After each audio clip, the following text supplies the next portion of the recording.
নমস্কার বন্ধুরা, দেখো আজকে আমি বিস্কুট বানাতে চলেছি।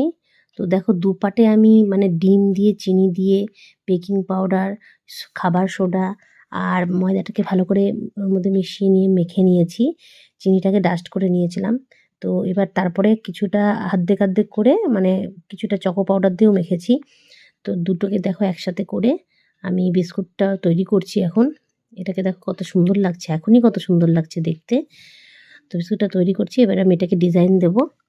ডিজাইন দিয়ে তারপরে মানে একসাথে করে রাখলে কতটা সুন্দর লাগে দেখো, আমি একসাথে সব তৈরি করে নিচ্ছি।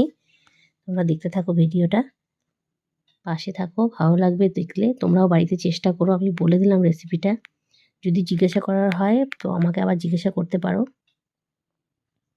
এটাও বেশ আমি একটা মানে কি বলবো দেখেই করেছি, একটা দিদিভাইকে দেখেছিলাম করতে।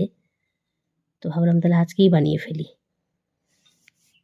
আমি ভাবতেই পারিনি এত সুন্দর হবে বিস্কুটগুলো।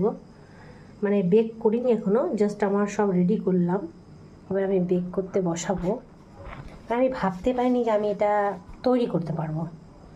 ফেসবুকে একটা দিদিভাইকে দেখেছিলাম, যাই হোক দেখে আমার খুব ইচ্ছা হলো যে না আমি আজকেই বানাবো। সেই জন্যে আমি রেডি করে ফেললাম। এবার চলো এটাকে বেকে বসাই। বেক করার পরে বিস্কুটটা একদম রেডি হয়ে গেছে।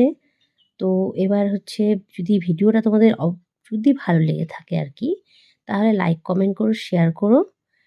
ভালো থেকো, সুস্থ থেকো।